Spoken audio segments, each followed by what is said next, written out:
Good evening, everybody. Hello. Welcome to the I Am an American edition of the Des Moines Storytellers Project, presented tonight by USA Today Network. My name is Courtney Crowder. I'm a reporter at the Des Moines Register and one of the coaches at the Des Moines Storytellers Project. I am Michael Heller. I am the senior manager of the Storytellers brand studio. Michael and I are so appreciative of you guys coming out, spending this beautiful evening here with us to hear stories, live storytelling. Nothing like it. So what we want to definitely do is we want to say thank you to this amazing place. We do. Thank you to Hoyt Sherman, this beautiful venue. We're happy to be here. This is maybe bad of me, but I had no idea that this part existed, and it is so, so gorgeous. Tonight, we are in a Des Moines Storytellers Project first, not only live here in front of you, but live on Facebook Live, so that the people all across the world can hear stories from our Iowa neighbors, friends, colleagues, and coworkers. A little bit of history first. So the Storytellers Project launched in 2011, and we have hosted more than 160 nights, like the one you're at this evening, and helped to coach over 2,000 people tell stories, and so we're very proud to be here this evening. And we appreciate... We want to say thank you to all the tellers. So if we can give a round of applause to all the people who are telling stories tonight. It is not easy to tell stories. You've told. I've told. I've told too. It's not easy. It takes a lot of guts, but it's super rewarding at the end of the day. Just to introduce you to storytelling, I'm going to tell you what it's not.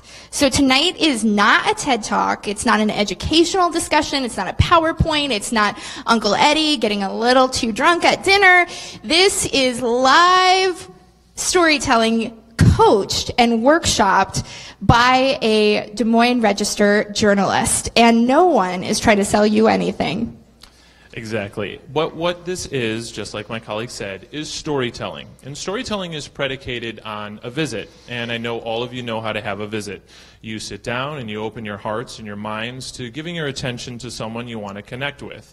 Now, all the stories you're going to hear tonight are different. We're going to hear stories about immigrants. We're going to hear stories about veterans. But while all the stories tonight are different, you'll notice that there is something that brings all of them together. And when woven together, it's really the fabric of what makes America an amazing country and an amazing place. And you'll notice that all of our tellers share the commonality of loving being an American. So we ask that you receive each one of the stories tonight in the spirit in which they're intended, because that's how community connecting happens. And tonight is one of 5 shows happening all across America via the USA Today Network.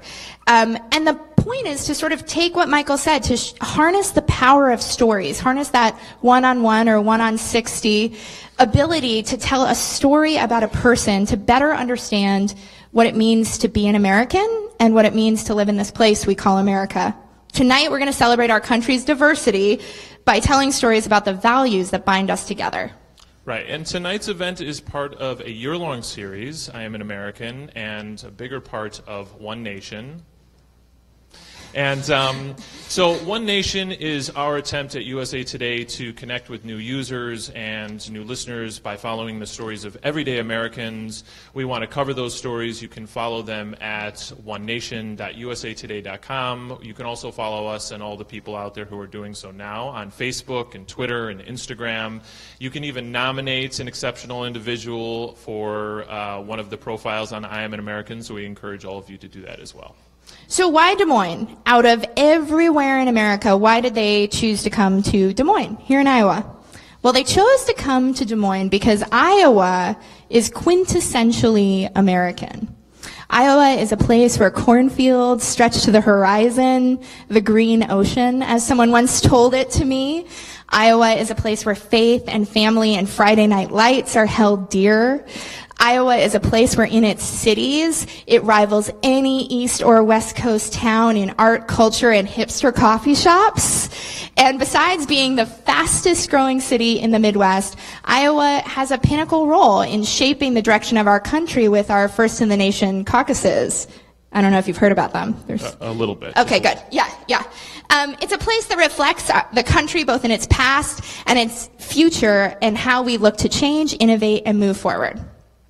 That ends the portion of the program where we talk at you. So that's exciting. Now is the part where we invite these tellers up to the stage. So turn off your cell phones, focus in as I invite our first teller.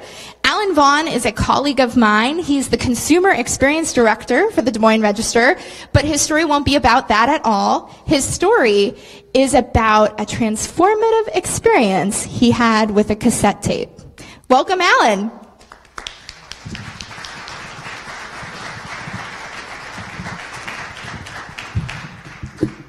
Good evening. I gotta get in front of the camera. Hold on. I'm not hamming it up though, I promise.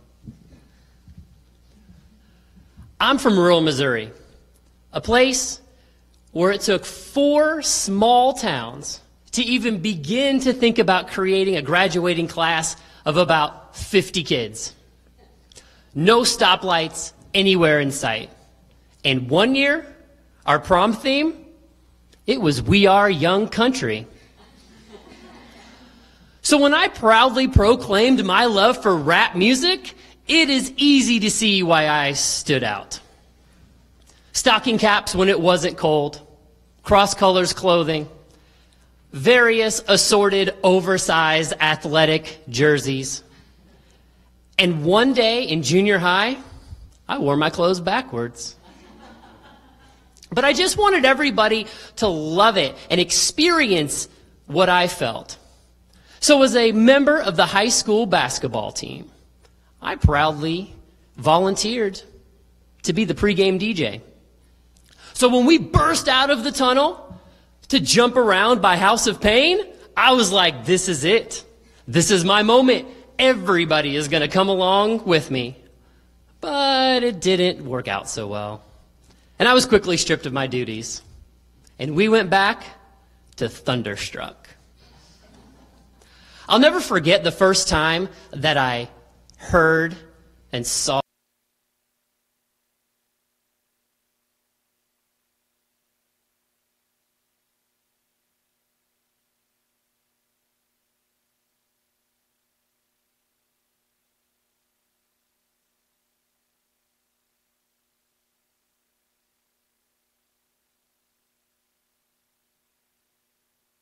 first time that I heard and saw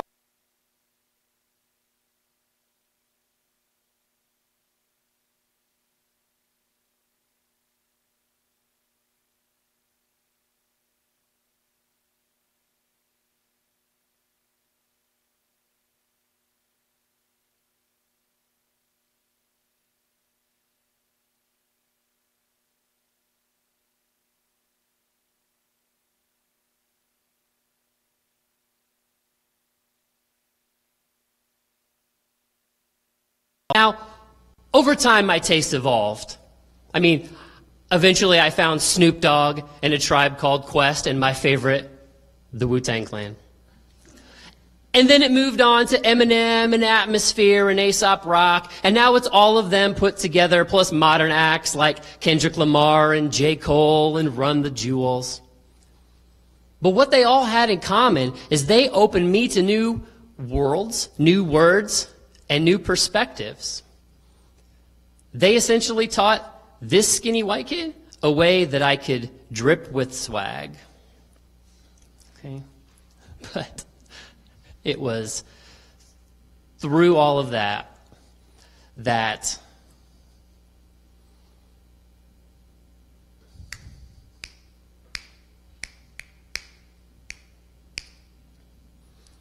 they taught me that I could drip with swag. And so I don't know. So eventually there was this moment that was in my mind that if I was able, that at some point that I was into writing rap music, listening to rap music. And so then all of a sudden it dawned on me that I might actually think that I could be good at writing rap music. Me, writing raps, spitting bars, battle raps at parties. And this sounded normal to me. So, sounding normal, I did what felt normal, and I grabbed a couple of my friends, and we started a group. We bought all of the equipment. And then, the most importantly, we chose rap names. And would you like to know what my rap name is? Thank you for saying yes. It's Tang. So meanwhile, I'm working at the local newspaper, the Springfield News Leader, sports reporter. I was surrounded by all the things that I loved about sports, coaches, athletes, inside the huddle, behind the scenes stuff. I mean, I had this unique ability to use words and write stories about people who did things that were beautiful to me. But I was always just a sports guy in my mind, comfortable on the sports section. So when all of a sudden, words of talking to people in our community and writing these stories led me to a place that I never really thought was possible. The front page of the newspaper. Now, I know that what did Michael say? Hundreds or tens of thousands of people are watching this live on your phone, and I know that's how you read our stories these days, but back in 2005, being on the front page was lit. Like, it was the thing, and it filled me with such confidence. I mean, I was writing stories about things I had never really gotten into. One of the more affluent high school sports programs in our town, I found out that their football practice facility, it was funded by parents and not taxpayers. I found out that the largest local high school district got busted for athletic recruiting. And I wrote a series of stories about a 16-year-old named Ryan who had Tommy John surgery on his elbow when he was 16 years old. And so, because of all of that, I was able to get all of these different new experiences. And so by day, I was Alan the sports reporter. But by night, I was Tang the rapper. And I know what you're thinking. You can tell from up here what you're thinking. That I was basically a more dope version of Superman. Right? But I hate to break it to you. My experience as an independent rapper, it was anything but glamorous. We had a little bit of buzz going, and we were playing shows in town and throughout the region. But guys, we partied with some weird people, and we slept in some weird places. And we played some of the worst shows. The worst, unequivocally, was when we got on stage and performed to a crowd of 3 people. We were the headliners. It's like all of our friends took the same night off. Right? So, but not all of the experiences were bad. We had some pretty good moments. I think my favorite was when we played the Halloween pub crawl, sold out. I was dressed up as Richard Simmons with a wig, because why wouldn't I? I was flanked over here by the Streak, a trench-coated character from a Ray Stevens song skit. And over here, we had a guy dressed up as Justin Timberlake from that one Saturday Night Live skit where we had a gift. Anyway, if you don't know what I'm talking about, find me after that. I think USA Today would approve of us being a PG program. But as ridiculous as we looked, we had the crowd eating out of the palm of our hands. Everything that we did, they said it back to us. All of the music, it worked, and they nodded their heads. And it was intoxicating. And again, it filled me with such confidence. And look, I had done that, and look at what we had done. But not long after that, my rap dreams started to fade.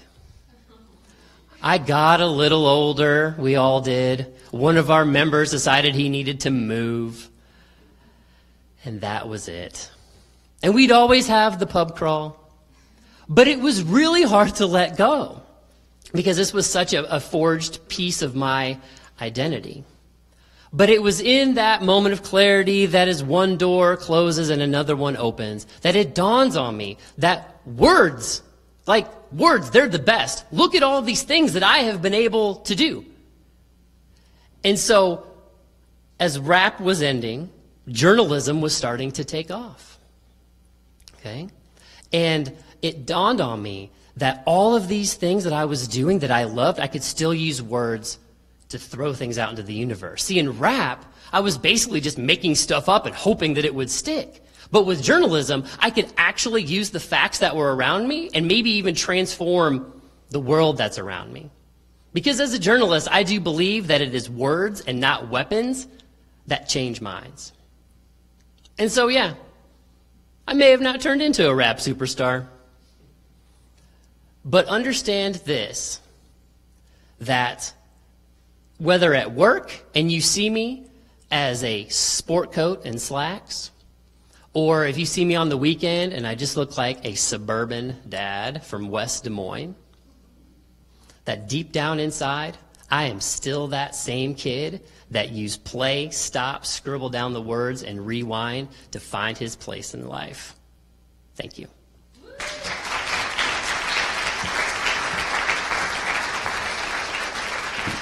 Alan Vaughan, ladies and gentlemen. Let's give him another round of applause. Yeah. I can relate because I know my first album was Sir Mix-a-Lot when I was a kid. That was my first cassette, but I don't have a rap name, so I'm probably going to work on that later. Our next teller is Miyoko Hikiji. Before she was a soldier, she was a high school student here in Iowa, and she's going to tell the rest of that story. So let's give it up for Miyoko.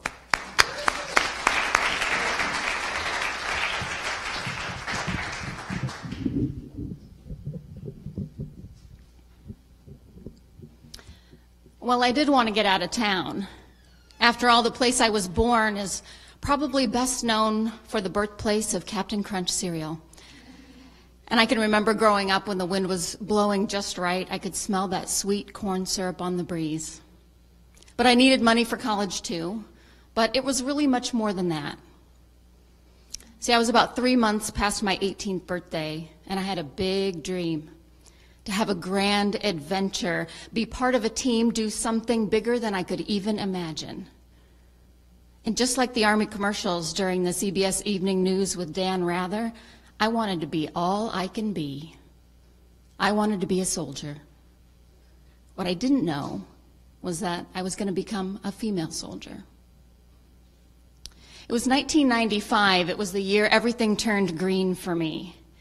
I stepped off the bus at Fort Jackson, South Carolina, the starch-stiff drill sergeants screaming at us.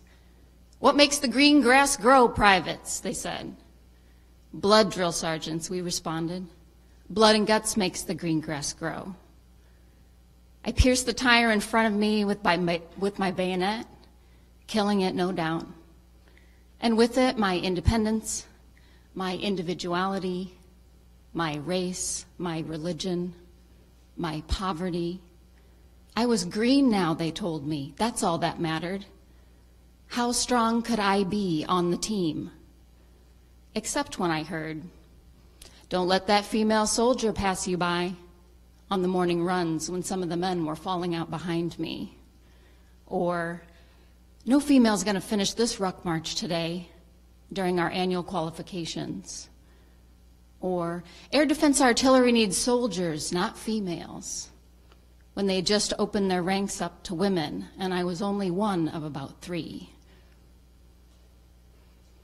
By 2003, I had completed my fair share of runs and ruck marches.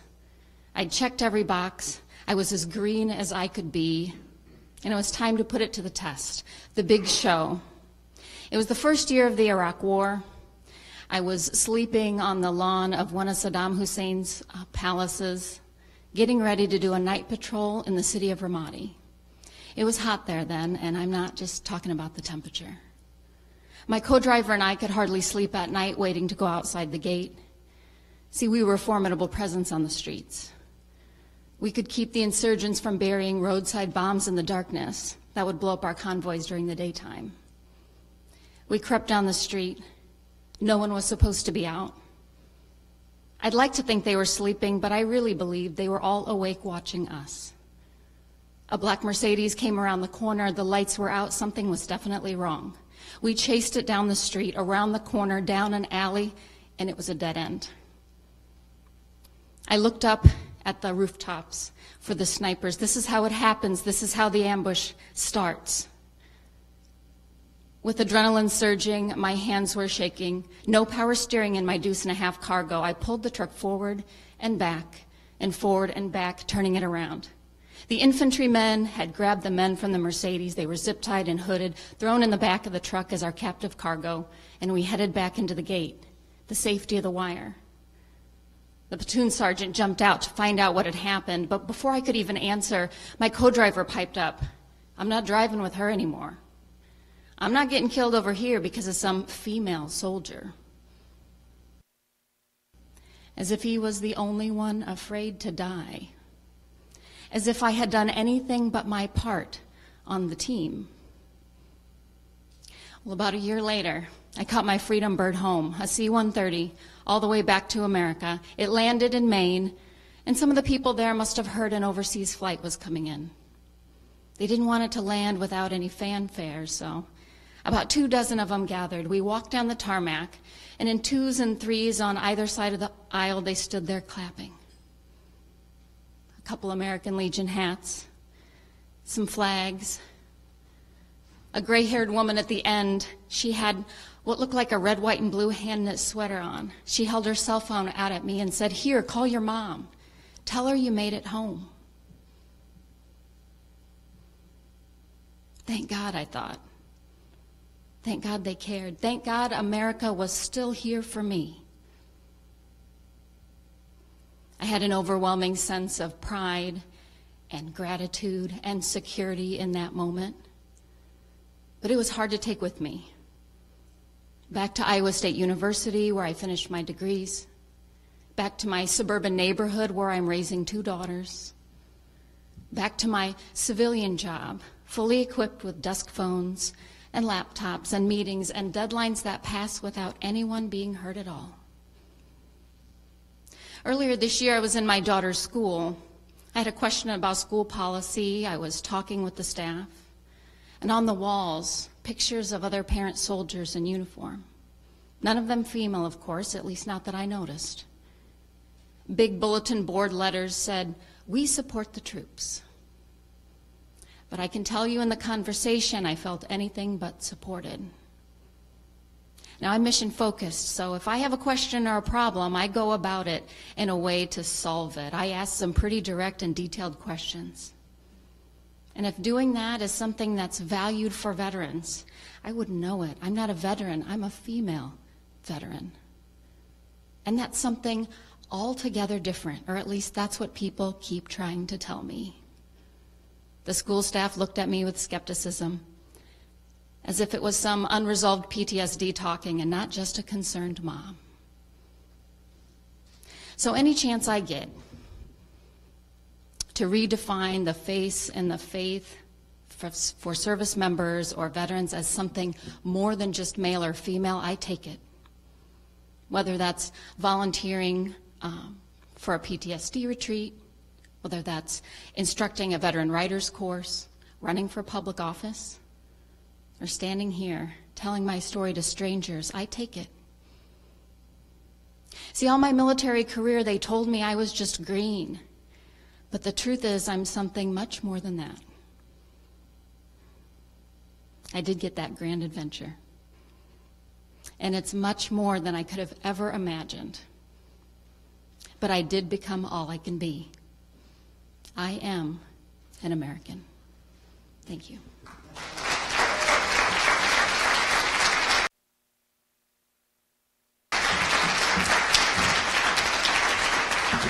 Oh my gosh. Holy moly. That was awesome. That was awesome. That was awesome. Thank you for your service. Thank you so much for your service. I don't have anybody in my life who's in the military, and the closest I've ever gotten is watching Band of Brothers. So it's hard. It's hard to remember what kind of sacrifice it takes. And it's easy to forget that 13% of Americans have served or are serving in the military. That is such a large number. Thank you again. Thank you. A lot of us have dates that we remember. Birthdays, anniversaries, holidays, the first time we ever saw Madonna. Our next storyteller, Drew Riebhoff, has a date that he remembers, but it's not any of those. So let's welcome him to the stage.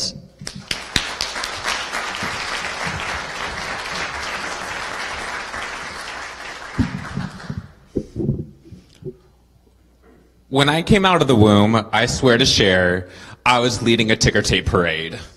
Like, y'all, I was been gay since day one. Like, I was kissing boys in kindergarten. True story. And when you're a gay kid growing up in small town Iowa, you stick out like a sore thumb. And when you stick out like a sore thumb, you're made fun of. Constantly. And while that was really sucky, it gave me a thick skin right away. Like, I knew who I was, and I was okay with it. I was here, I was queer, and you had to deal with it. But in one sentence, that changed. In one sentence, I went from not giving a care what someone thought about me to that's all I worried about. August 8th, 2014 started out like any other day. I was a 20-something gay man who was ridiculously good-looking. I'll let you do the math when you're 20, a male, gay, and hot. Things happen. But I was responsible with those things, and I was at the doctor's getting my quarterly checkup. And if you've never been to the clinic before, here's how it works. You walk in the door, you fill out some paperwork, you sit down and you wait. Then you go into the nurse's office, and you have a mini interview where she asks you a lot of personal questions. Are you gay, straight, or bi? Do you sleep with men or women? Are you a top or a bottom? Do you use condoms? Do you not use condoms? When's the last time you had sex? So on and so forth. And I really wanted to tell her, just read my Grindr profile and you'll find it all there, honey. So then you sit, and you wait for the results to come back. And typically at this point, a nurse will come in, she'll say, hey, you're good to go, we'll see you next time. That's not what happened. Instead of Nurse Kelly coming in the door, 2 new people came in the door. 2 new people I had never met before, I've never seen since, but 2 strangers who had changed my life. Drew, you've tested positive for HIV. And people talk about the world crashing around you, and there's a sound and there's a feeling to it. It's like you're at the theme park and there's that ride that takes you really up high and then drops you down on the world and it crashes around you and your stomach drops out, and instead of being happy and excited, you're scared. You feel worthless, you feel helpless, you don't know what to do. And that was that moment. And I just kept thinking, God, wake me up, God, wake me up, this is a dream, I'm just kidding. But it didn't. And the nurse looked at me, and I felt like she was looking at me like I was one of those wounded puppy dogs, dying on the side of the road, and there was nothing she could do to help me. And they asked if I'm okay. And I'm like,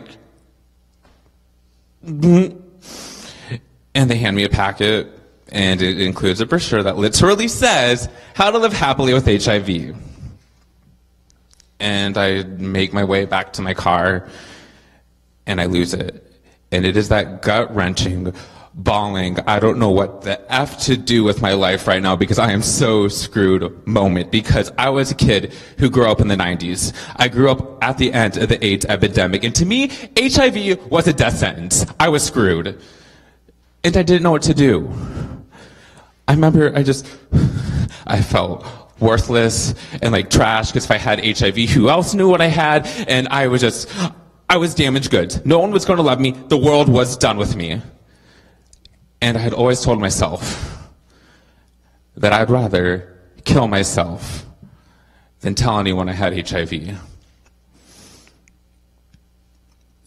And people always ask you or expect you to be angry. And I was angry. I was pissed. But I wasn't pissed at whoever gave me this, because for all I know, they didn't know either. This is my fault. I did this. I made that choice. I made the responsible decision to engage in those activities, and now I was dealing with it for the rest of my life. And I was embarrassed because so many people had told me over and over, Drew, don't do this. Drew, you know better. Drew, you're responsible. Drew, we love you. Drew, we care about you. Please don't. And I did. And here we were. And I shut down. And I faked the motions for the next few weeks. I went to work. I smiled, I pretended everything was okay, but I felt like that woman, the Scarlet Letter. I had this big plus sign on my forehead, and somehow everyone knew, and I didn't know what to do. But I knew I couldn't handle it on my own. And so I had to tell someone. And telling someone you're HIV positive as a gay man is like a second coming out. Only this time, instead of worrying about the rejection of straight people, you also have to worry about the rejection of gay people. So it's you against the world. And the first two people I told were my friends Scott and John. And John was a doctor. And they helped me out. And they're like, all right, we'll get through this. Here's what you need to do next. We need to go to the doctor. We need to go to a specialist. We need to do this and that. And I knew I had answers. I knew I had people I could go to. Then I told my friend TC. And TC was a friend I'd had for a couple years. And TC lives in Wisconsin, so we're over the phone when I tell him this. And he says, Drew, it's fine. Stay positive. We'll get through this together. And I'm like, TC, I am positive. That's kind of the problem. But thank you. And so I had him. And then I had Eric. Eric is an international traveler who talks about this for a living. And he is the most educated man on HIV education in the world. Like, you could tell him what HIV drug you're on, and he could tell you the side effects, when it was created, who made it, and how to get it best. Like, this man was obscene. So he was there. And then, retroactively, there's my mother. And when I originally gave this story in February of last year, I hadn't told Mom I was HIV positive. And I'm like, Mom's from small town Iowa. She doesn't know what the internet is. She's not going to find out. We'll be fine. I was wrong. Mom found out. Mom watched the video. And she calls. And she says, so I saw the video you did for the Register a few weeks ago. I wish you would have told me sooner. And then in between that phone call and when she watched the video, she had done her research. And so she was asking questions. She wanted to make sure that I was okay, but she was there. And the truth was at this point that I wasn't going to die. It was 2014, and HIV is as easy to handle as having a heart disease or diabetes. And I take a pill every day. I exercise. I eat regularly. I don't smoke. I don't drink too much. I'm gay. Like, we do have to drink. But I do pretty much everything that anyone in the world is supposed to do, and I'm going to live to the ripe old age of when I'm cryogenically frozen and hang out with Walt Disney in a vault somewhere. So I was fine. Well, I was fine-ish. Like, my health was good. I was good to go. I had the network. I knew I wasn't going to die. Next step, dating. Dating sucks for everyone. Like, I think we can all agree, dating is stupid. Like, but for a straight man, if I go up and hit on a girl, she says no thanks, I walk away, and I feel embarrassed. As a gay man, I first have to wonder, well, are you a metro? Are you hipster? Are you gay? Are you going to punch me in the face for hitting on you? Like, it is no fun whatsoever. And then you have this to deal with. And it's like, when do I tell someone this? Is this a first date thing? Like, do I just get it out of the way so then I don't have to deal with it? Or is it a second date, third date? When along the lines do you tell someone you have HIV? Because when it's a stranger and you're telling them someone and you're just looking to Netflix and chill, it doesn't really matter. Like, great, you're not interested. Okay, I'll move on. I can find someone. But when you care, when you meet someone you care about, whether it was my friends, like I talked about earlier, or a man you've been dating for a few weeks, and you start to think you kind of like them, and that's a lot because you really don't date that often, and you just found this guy and he's really cool and special, it's really scary. And that happened. I met this cute guy at this event in Boys Town in Chicago, and I flirt with him because he has a cute little glitter beard on. And then he happens to be at my burlesque show the next week, and he asked me out for a drink afterwards. typical romantic story. We met the old way. And so we started dating, and one date led to another and another and another. And I was like, this guy, I like him, but at this point we've been on like 4 dates and he doesn't know yet. I don't know what to do. Okay, so finally, I'm like, girl, you got to tell him at this point. It is like now or never. And I don't even remember what we were doing, but I was like, hey, so there's something I should have told you a while ago. I'm HIV positive. And his response was, okay, great, where are we going to dinner? And that was over a year ago, and now it's been a year and a half, and I'm moving in with him in October. And so as I reflected on that, and as I got ready for this today, I realized the biggest problem was, the biggest thing that scared me through all this was I wasn't talking about it. Every time I talked about it, I felt better. When I didn't talk about it, that's when things were bad. That's when things were crazy. That's when things were scary. And I think that's like 90% of life. Like, we can take a great look at everything going on right now with every other issue that we see, every other headline, and what's not happening and why these things are the way they are right now is because we're not talking about it. So talking about it helps. Talking about it makes it better. Talking about it addresses it. It makes you less scared. So just talk about it. And now I'm back. I found, as I talked about it, I found my love. I found my support. I found my boyfriend. And now I'm back to where I used to be. And I don't think I would be a good gay man if I didn't end with a RuPaul quote. And she says to all the girls on every season of Drag Race, what other people think of me is none of my damn business. Thank you.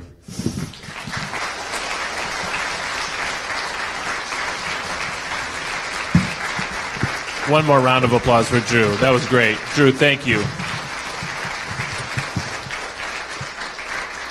I really appreciate Drew's story because so many people are going through so many different things. You never know what your neighbors are going through, and just talking about it gives us a little bit of insight into what every person is going through. So we really, really appreciate that. Our next teller is Linh Ta. Linh is going to tell us a story about her parents and her life growing up. They emigrated from Vietnam to here in Des Moines and opened up a restaurant. And Lynn's going to tell us a story about growing up in the kitchen and the dining room. Welcome, Linh, please.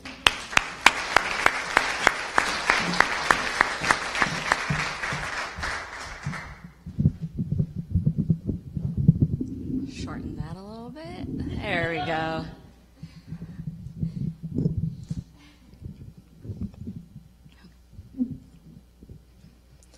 Off Northwest 86th Street in Clive lied an unassuming Vietnamese restaurant called Saigon Cafe. The restaurant, owned by Vietnamese refugees in the 90s, was home to the heartiest, warmest pho you ever tasted. It was also home to me and my childhood. My early years consisted of running around the restaurant during lunchtime. My friends were the customers that came in. My play space was behind the counter.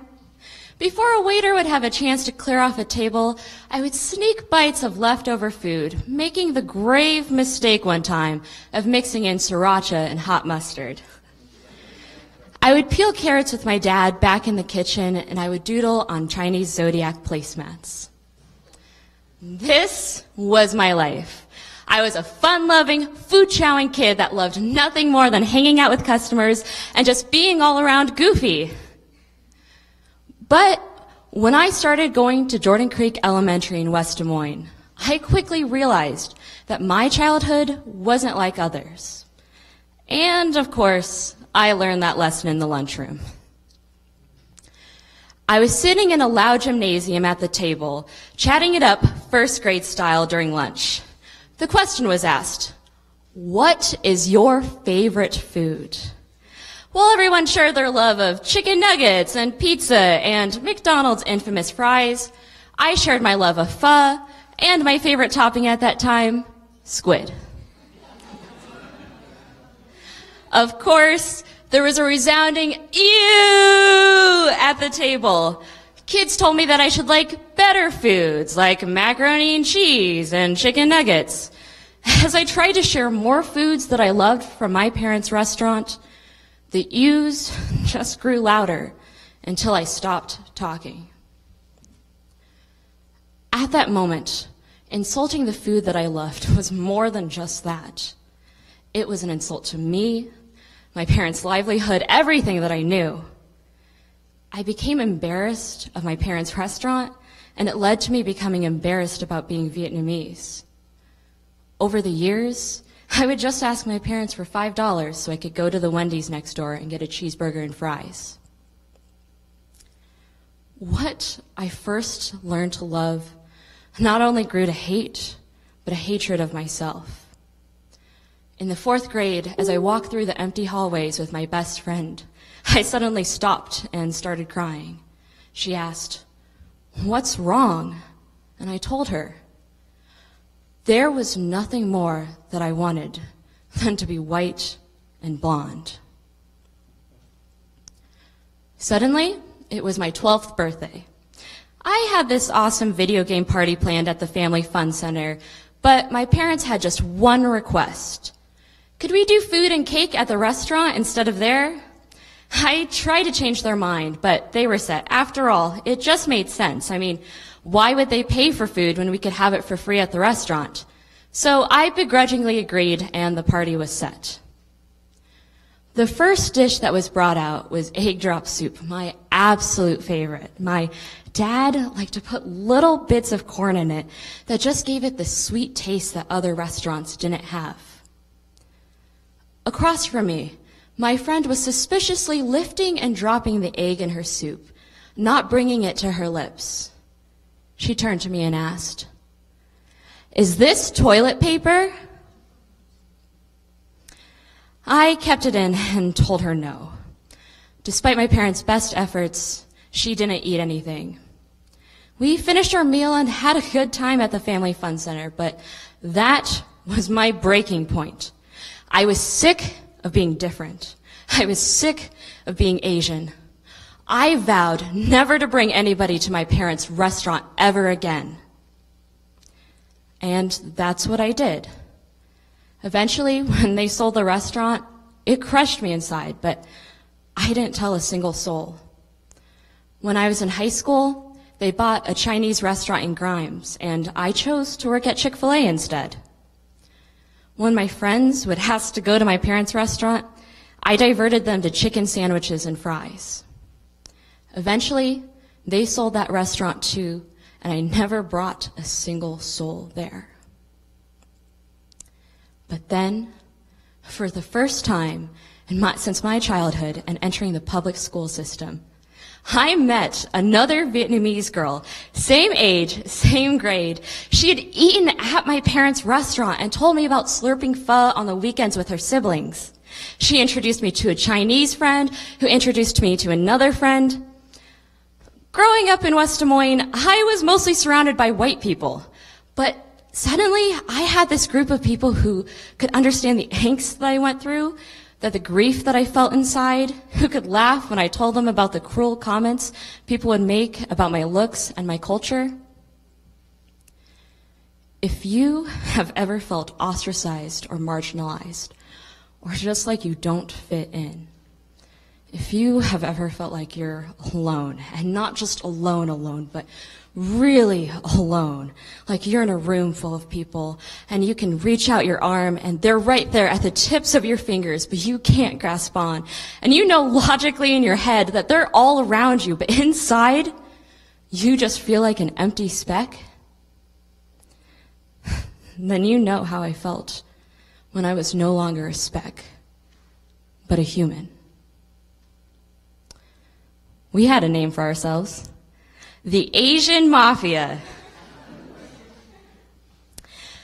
When I started to relearn to love what I had let go of, I learned to open up about my culture and heritage to other people. I learned that my teachers had eaten at my parents' restaurant. I learned that even the West Des Moines mayor had gone there.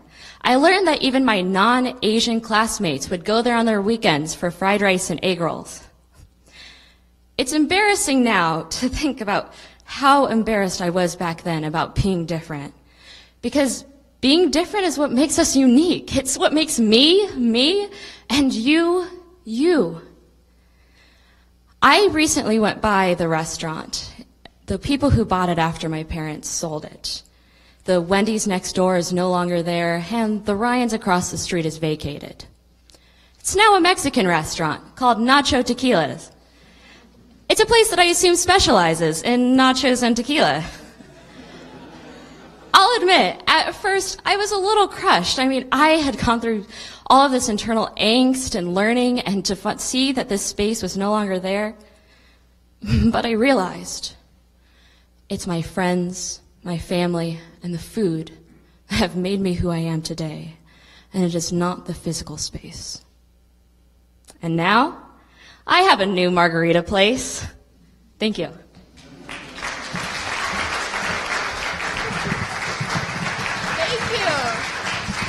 Thank you. Thank you so much, Lynn. We all know what it's like to be different and to finally find someone who gets it. And that's the beauty of Storytellers, because you don't have to be a skinny guy who likes rap music, or a female soldier, or a fantastic burlesque gay man, or a child of an immigrant from Vietnam who lives in West Des Moines to understand what it's like to be an American. Stories bring us together, and that's what Storytellers is about.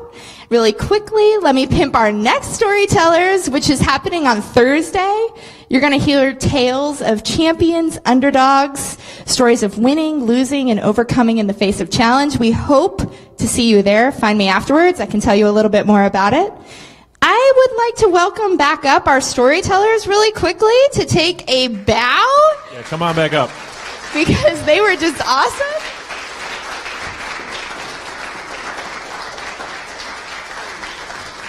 They were awesome. Weren't they great? Thank you, thank you. We want to thank all of our viewers live on USA Today and Facebook, and thank you all for coming out. Have a great night.